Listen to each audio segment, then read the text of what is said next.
Assalamualaikum, hai traders, welcome back to my channel.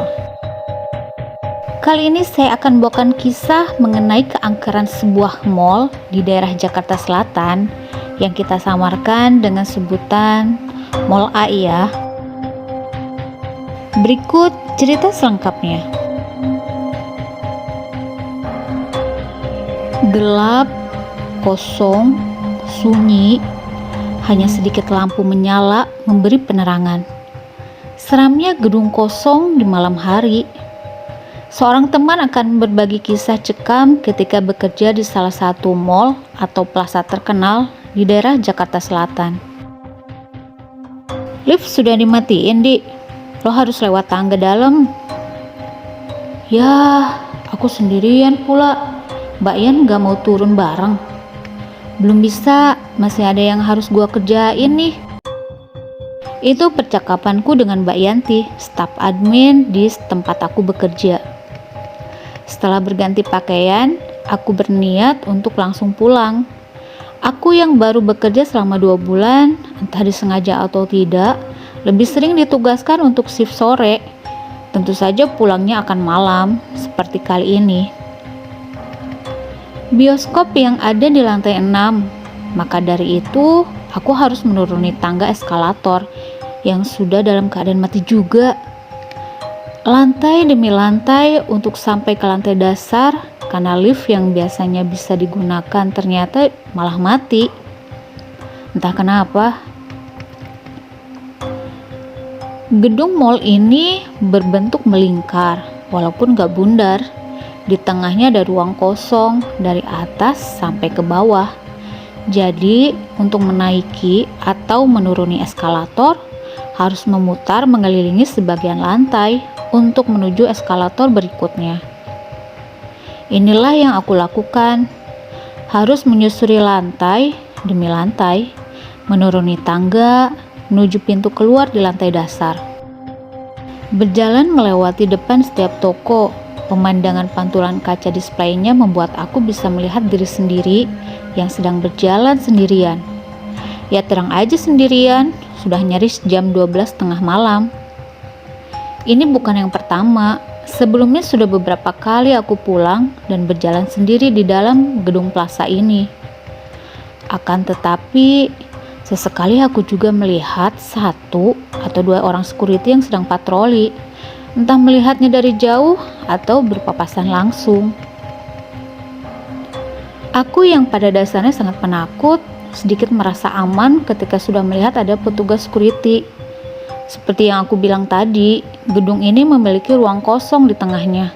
Dengan begitu, aku dapat melihat langsung pemandangan lantai per lantai, dari atas sampai ke bawah.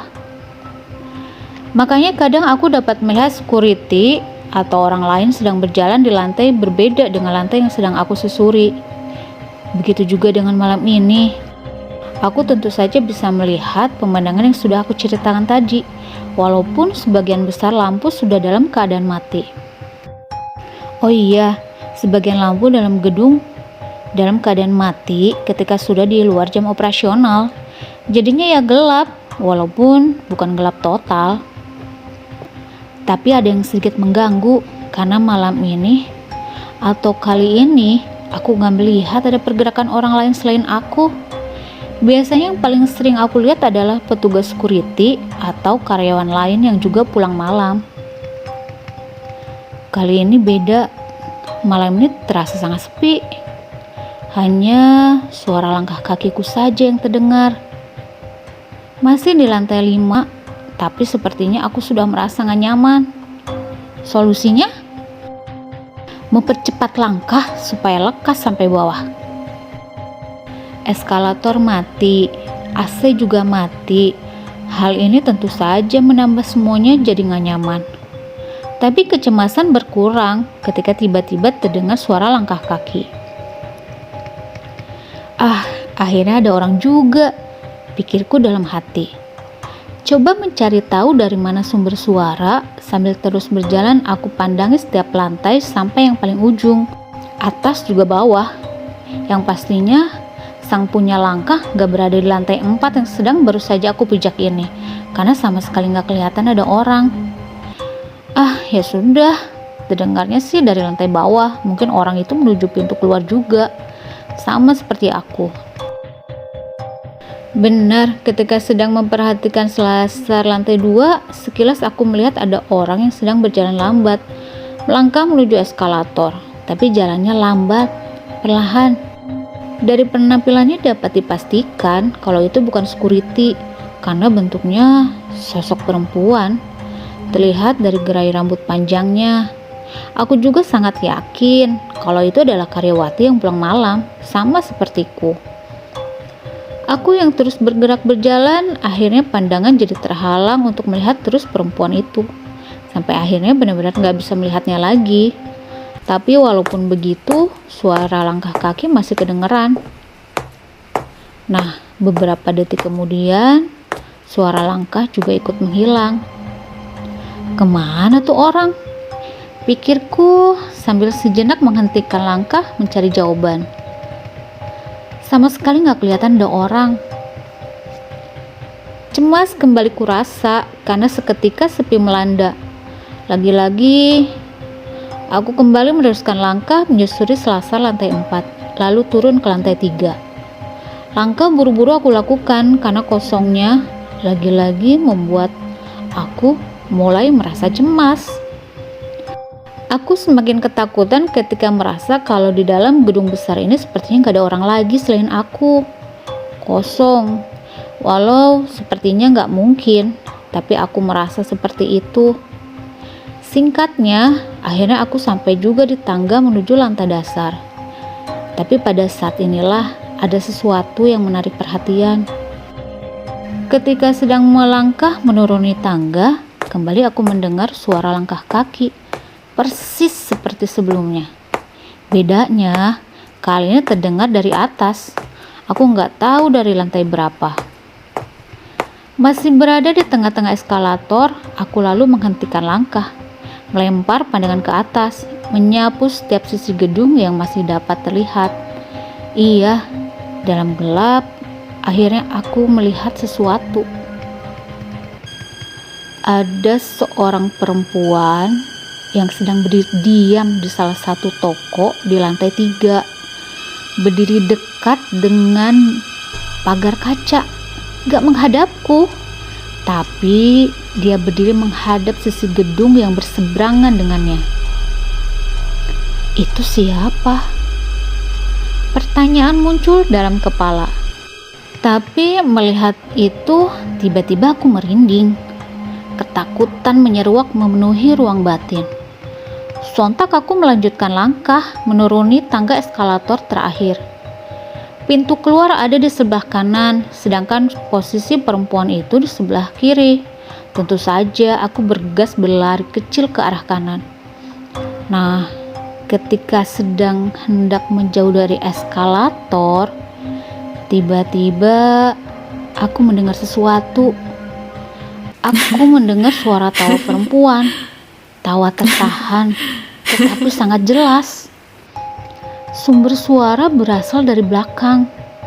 Sebenarnya rasa takut sudah dalam level tertinggi, tapi entah kenapa aku malah berhenti berjalan, lalu menoleh ke belakang ke arah sumber suara.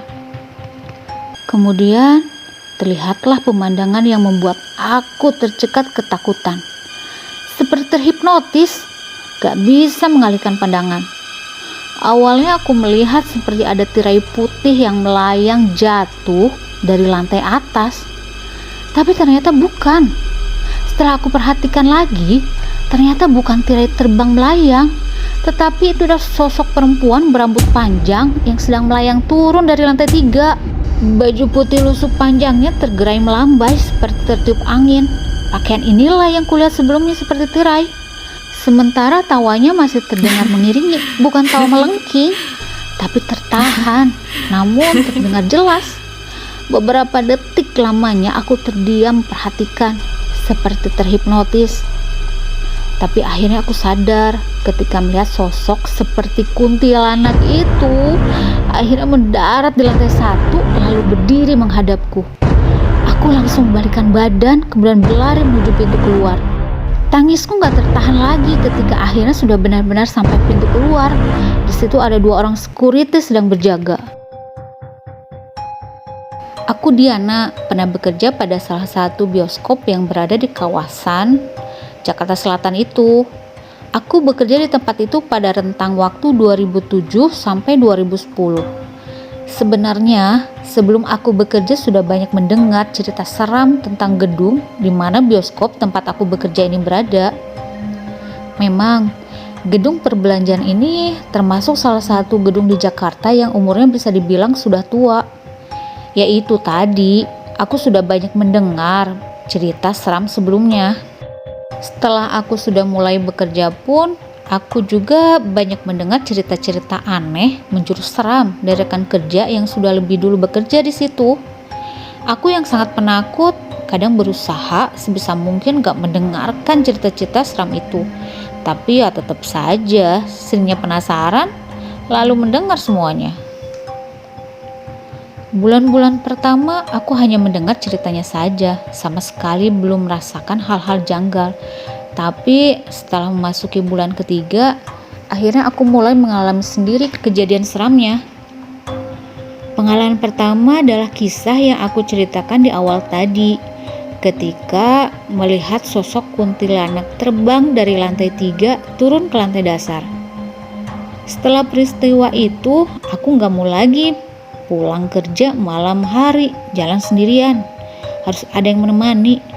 Aku takut. Tapi walaupun sudah selalu ada teman, ternyata kejadian seram masih ada. Aku alami sendiri. Suatu malam di akhir tahun 2009, aku yang penakut ini setelah sudah beberapa kali mengalami kejadian seram, berjanji untuk gak akan pernah lagi berjalan sendirian di dalam gedung ketika pulang larut malam. Pokoknya apapun yang terjadi, gak akan mau sendirian lagi. Kalau memang terpaksa karena gak ada yang bisa menemani, aku akan menghubungi salah satu security gedung, meminta tolong mengantar turun. Untungnya, setiap dibutuhkan rekan-rekan security selalu ada aja yang bersedia mengantarkan. Gak pernah keberatan. Sudah kira-kira 2 tahun lebih aku bekerja di sini, kurang lebih sudah sangat hafal dengan setiap sudutnya. Orang-orangnya, spot seramnya, dan lain-lain. Maka dari itu seharusnya aku sudah terbiasa dengan segala macam situasinya.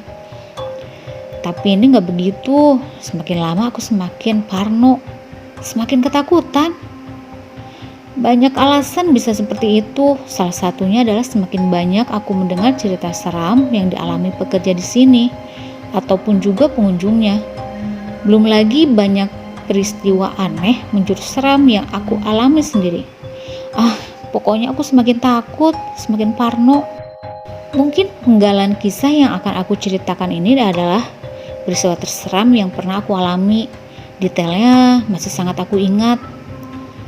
Lagi-lagi waktu itu hari Kamis, aku mendapat giliran masuk siang. Dengan begitu, tentu saja akan pulang malam nantinya. Sebenarnya malam itu aku sudah berencana untuk langsung pulang setelah tugas selesai. Tapi ternyata gak bisa terlaksana. Aku yang bukan merupakan pegawai baru lagi, mulai sering diminta untuk membantu kegiatan administrasi. Begitulah. Malam itu akhirnya aku harus lembur menyelesaikan tugas tambahan. Kebetulan yang gak menyenangkan, Mbak Irna sebagai staf admin sesungguhnya malah harus pulang lebih cepat karena anaknya sakit. Sekitar jam 11 dia sudah meninggalkan kantor, meninggalkan aku yang jadi pontang-panting menyelesaikan semuanya. Kemudian satu persatu rekan kerja pulang meninggalkan, hingga akhirnya hanya tertinggal menyisakan aku dan seorang security bioskop, Pak Indra namanya, serta seorang office boy, Ridwan. Singkat kata, sekitar jam 12 lewat, aku baru bisa pulang. Pak, nanti kita turun bareng ya, aku gak berani sendirian. Aku bilang begitu ke Pak Indra ketika pekerjaanku sudah selesai. Hahaha, kayak orang baru saja. Masih takut, Mbak? Jawabnya sambil tertawa. Tapi nanti ya, Mbak, sekalian nunggu Ridwan beberes sebentar lagi, lanjutnya. Oke Pak, saya nunggu di depan ya, jawabku yang kemudian meninggalkan ruangan menuju ke bagian depan bioskop. Kebetulan lagi hari itu lift yang ada di dalam bioskop rusak. nggak bisa digunakan. Lift yang biasanya sangat membantu kami dan pengunjung kalau harus pulang malam, karena langsung menuju ke lantai basement, tempat parkir. Ya sudah, karena lift rusak, kami akan berjalan turun lewat eskalator sampai bawah.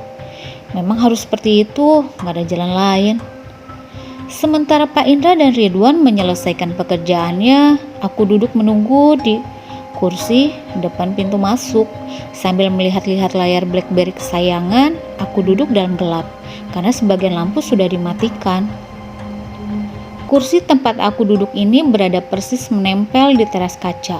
Dari sini aku bisa melihat sebagian besar isi gedung yang tentu saja sudah dalam keadaan kosong. Sesekali aku melempar pandangan, menyisir setiap sudut yang masih terjangkau penglihatan. Sejenak pikiranku melayang, mengingat-ingat beberapa peristiwa yang pernah aku alami sendiri, ataupun cerita-cerita seram yang banyak beredar.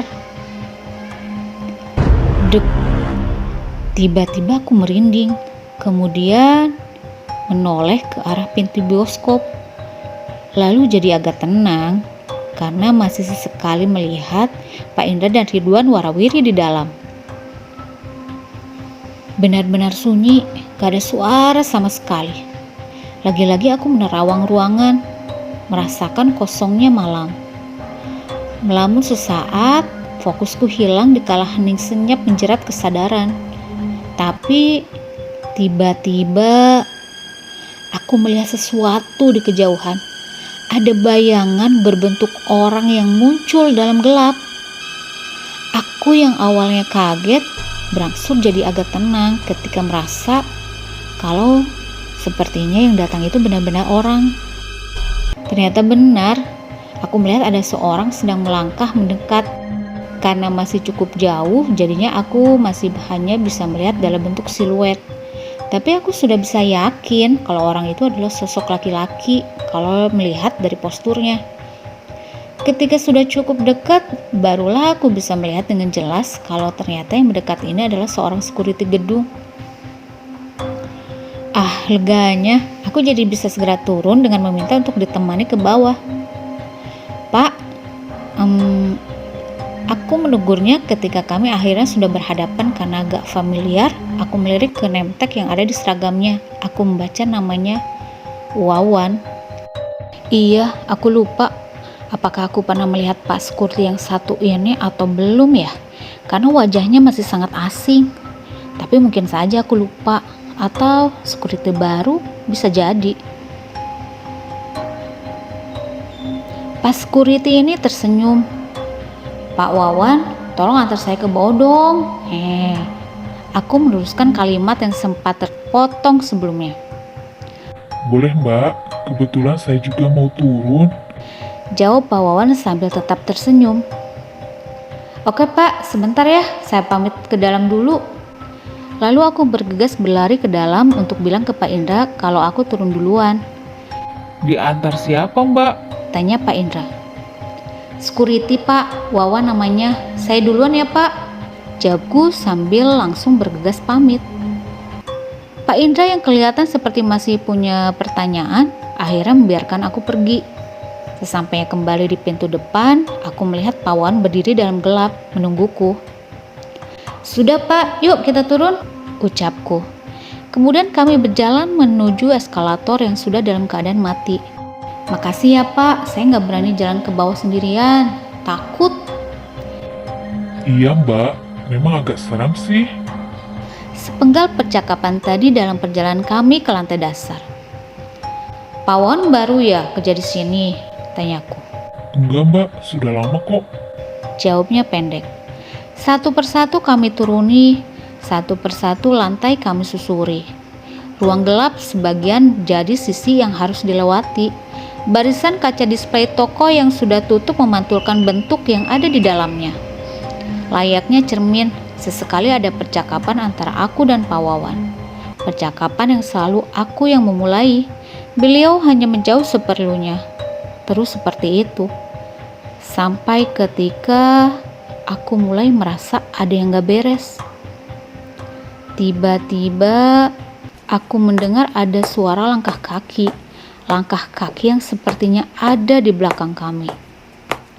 Refleks aku menoleh ke belakang, ternyata kosong, gak ada orang sama sekali. Pak Wawan seperti gak menyadari ada suara langkah, seperti hanya aku yang mendengarnya. Sementara dia terus berjalan sambil pandangannya tetap mengarah ke depan. Pak, kayak ada orang di belakang. Akhirnya aku buka suara. Biarin, Mbak. Jawab Pak Wawan pendek. Ya sudah, aku ikut aja terus melangkah. Coba mengabaikan suara yang jelas-jelas kedengeran. Sekali lagi, tipikal berjalan di dalam mall, sisi kanan atau kiri adalah kaca display toko-toko yang berbaris. Toko yang tentu saja sudah dalam keadaan tutup dan kosong.